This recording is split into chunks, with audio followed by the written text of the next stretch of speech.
Again, I am going to showing you very welcome in this channel. यहाँ पे आज हम बात करेंगे modern Indian political thought measure की। ये मेज़र कट करके ये वाला मेज़र आप लिखिएगा। फिफ्थ सेमेस्टर के स्पेशल ये वीडियो होने वाली है। DU सोल SOL रेगुलर सब जगह से हो, और आपका दिसंबर मंथ में एग्ज़ाम है फिफ्थ सेमेस्टर का, तो ये वीडियो आपके लिए मोस्ट इंपॉर्टेंट है, क्योंकि इसमें मैं आपको कुछ इंपॉर्टेंट क्वेश्चन साथ के साथ कुछ आंसर्स ऐसे बताऊंगी जिसे आप एग्ज़ाम में एग्जैक्ट लिख के आओगे, और 110% है कि 15 के 15 नंबर आपके एग्ज़ाम में ईच क्वेश्चन आप कवर करोगे। तो now let start the video, but उससे पहले मैं आपको पहले कंफर्म कर दूँ, if you have any questions or any doubt you can join our telegram group, which is link is already in the description group. You can go through and take the link and join please.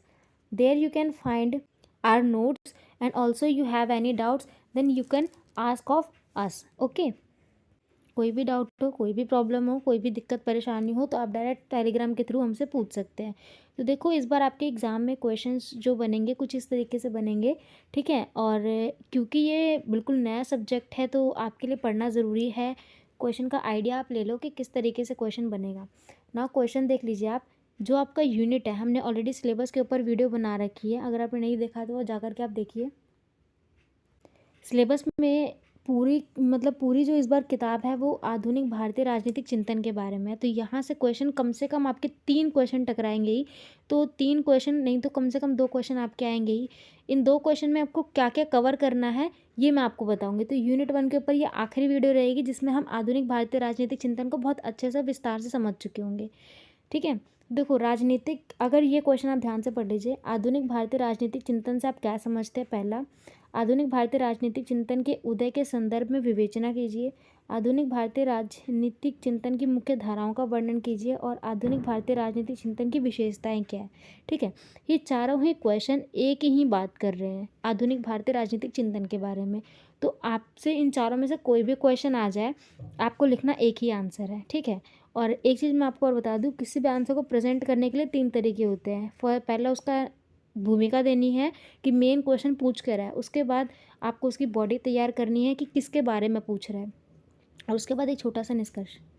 मतलब आपने उन दोनों चीज़ों से, इनसे और इनसे क्या समझा वो आपको यहाँ लिखना होता है। Okay, got it my point. तो ये क्वेश्चन आएगा, इसको प्रेजेंट कैसे करना है ये देखिए। देखो, सबसे पहले हमें भूमिका बनानी है, तो भूमिका हम कुछ इस प्रकार से बनाएंगे। आधुनिक भारतीय राजनीतिक चिंतन में आधुनिक शब्द यानी कि आज का शब्द भारत के स्वतंत्रता संग्राम के संदर्भ को दर्शाता है।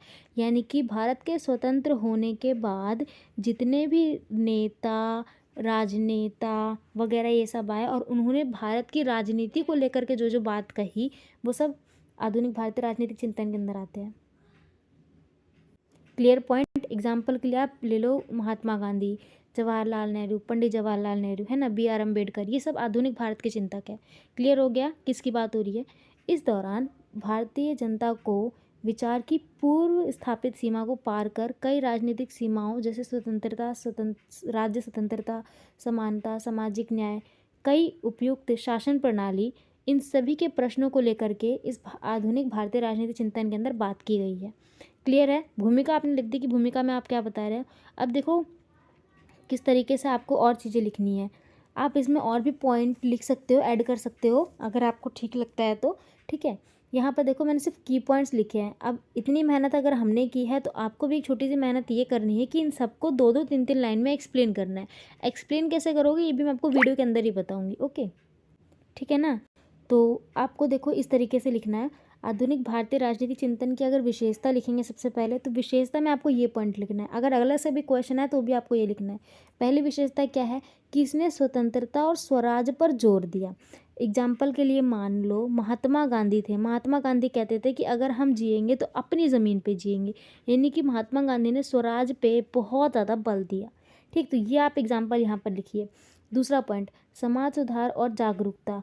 कई राजनीतिज्ञों ने, जैसे राजा राम मोहन रॉय ने, उन्होंने समाज सुधार पर बात की थी, और राजा राम मोहन राय को आधुनिक भारत का जगत कहा जाता है, ठीक है, जनक कहा जाता है। तो ये दोनों पॉइंट्स आप इस तरीके से लिख सकते हो। थर्ड पॉइंट, धर्मनिरपेक्ष और सहिष्णुता।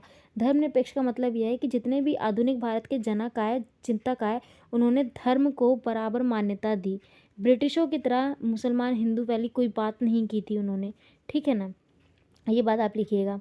उसके बाद पश्चिमी और भारतीय मूल्यों का समन्वय, यानी कि अमेरिका या फिर जो यूएस कंट्रीज़ होती है इनकी और भारत के अंदर की जो भी रूल्स रेगुलेशन है इनको उन्होंने इक्वल करने की कोशिश की है। लोकतांत्रिकता, यानी कि लोकतंत्र, जनता का शासक जनता के लिए होना चाहिए और जनता के अनुसार ही चुनना चाहिए, ये बात उन्होंने कही।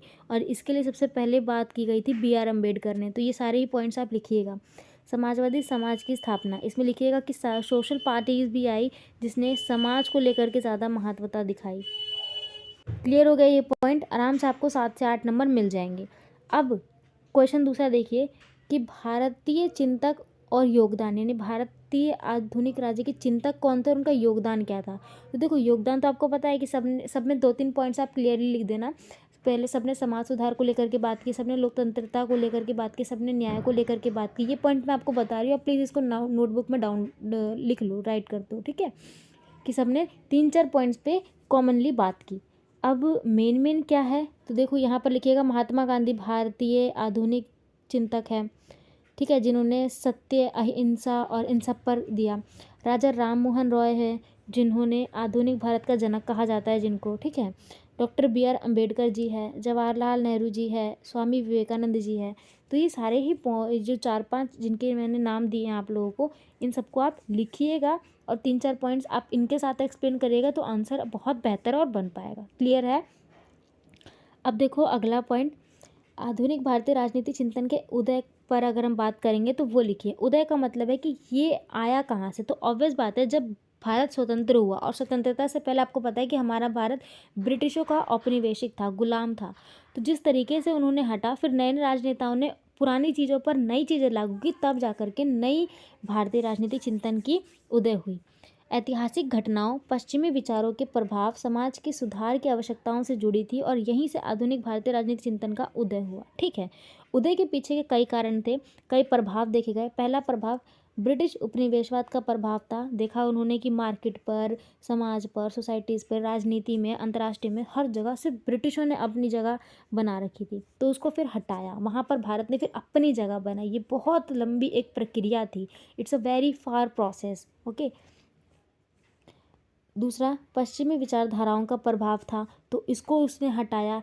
पश्चिमी विचारधाराओं का प्रभाव था, इसको हटा करके आधुनिक भारत राज्य का नया विचार आया जिससे उसका उदय हुआ, ठीक है।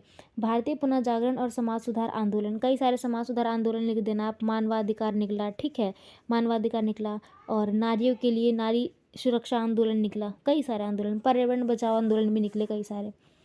स्वतंत्रता संग्राम और राजनीतिक चेतना, ये आप लिख सकते हो कि स्वतंत्रता संग्राम निकले। आपको याद होगा 1857 में जो एक विद्रोह हुआ था, है ना, यहाँ पे जो विद्रोह हुआ था जिसमें जन सम्मान्य के लोगों ने ब्रिटिशों के खिलाफ ही भी विद्रोह किया था। यहाँ पर सबसे पहले आज़ादी की भावना निकली थी कि हमें आपके अंडर नहीं रहना, जन सामान्य लोगों ने बात की थी। हालांकि ये विद्रोह विफल हो गया था, तो यहीं से ये बात निकली थी। ये पॉइंट आप ज़रूर लिखिएगा इसके अंदर। और राजनीति का संबंध, पॉलिटिक्स पार्टी, इनका कई तरीके से प्रभाव पड़ा है। अब देखो जब हम बात करते हैं यहाँ पर कि आधुनिक भारतीय राजनीतिक चेतना के प्रभाव की, तो प्रभाव 2 तरीके से पड़ा, हो सकता है नकारात्मक भी पड़ा हो और हो सकता है सकारात्मक भी पड़ा हो। ज़्यादातर सकारात्मक ही दिखा क्योंकि नकारात्मकता तो ऑलरेडी ब्रिटिशों ने हमारे भारत में फैला रखी थी। पर ऐसा नहीं है कि कुछ चीज़ उन्होंने बहुत अच्छी भी की है जिससे भारत ने सीखा है। तो देखो क्या क्या पॉइंट्स आप इसमें लिख सकते हो। पहला कि राष्ट्रवाद का उदय हुआ, ब्रिटिशों का अंत हुआ, भारत स्वतंत्र हुआ, नई राष्ट्र की भावना निकली और राष्ट्रवाद का उदय हुआ, ठीक। स्वराज, यानी कि अपना राज, अपना राज, अपने राज पे हम अब राज करेंगे, अपने देश पे अब हम राज करेंगे, राष्ट्र की भावना निकली। तो ये आप लिखिएगा, ये चेतना का प्रभाव था, ये प्रभाव देखा गया लोगों पे। धर्म व्यवस्था, सभी धर्मों को बराबर बांटा गया, ठीक है। संविधान का प्रभाव, संविधान को महत्वता दी जाने लगी, सबको कानूनी अधिकार मिला, मुजरिमों को क्या सज़ा दी जानी चाहिए सारा लिपिबद्ध किया गया, यानी कि संविधान में लिखा गया। मौलिक अधिकार दिए, जन्म सिद्ध अधिकार, हर इंसान को, हर घर को, हर ऊंचे नीचे छोटे बड़े सबको मौलिक अधिकार दिए। और आपको पता है मौलिक अधिकार क्या है। मौलिक अधिकार ऐसे अधिकार है जो हमें जन्म सिद्ध अधिकार मिलते हैं, ठीक है, और हमें संविधान से भी लिखे गए हैं। जाति प्रथा का अंत हुआ, छुआछूत का उन्मूलन, ठीक है, उन्मूलन मतलब खात्मा हुआ। तो ये सारी ही चीज़ें आधुनिक भारतीय राजनीतिक चिंतन के प्रभाव के अंदर देखी गई। आई होप हमने बहुत अच्छे से देख लिया, प्रभाव को समझ लिया, उदय कैसे हुआ ये समझ लिया, किन किन चिंतकों यानी कि किन किन राजनेताओं का हाथ रहा है इनके पीछे ये भी देख लिया, और साथ में हमने इसकी विशेषता देख ली। अब कोई एग्ज़ाम में कोई भी क्वेश्चन आए, आई होप आप बहुत अच्छे से लिख लोगे। हमने पहले भी सारे क्वेश्चंस किए हुए हैं। अब जो हम नेक्स्ट वीडियो लाएंगे वो हम इस पे लाएंगे, ये क्वेश्चन आप ध्यान रखिएगा।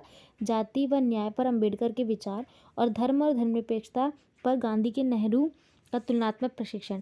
अब आप लोग मुझे कमेंट बॉक्स में बताइएगा कि आपको इन दोनों के आंसर्स पता है। अगर नहीं पता है तो आप मुझे बताइए, पता है तो आप प्लीज़ अदर स्टूडेंट्स की हेल्प करिए, टेलीग्राम ग्रुप ज्वाइन करिए, आप उनको एक्सप्लेन करके बताइए, इससे आपकी भी प्रैक्टिस हो जाएगी। एंड सेकेंड थिंग, अगर आपको नहीं आता है सो drop your message in the comment box. Okay, I'll make you the separate video and definitely it will be works to you. So मिलते हैं अब नेक्स्ट वीडियो में। Thanks for watching, thanks for coming here.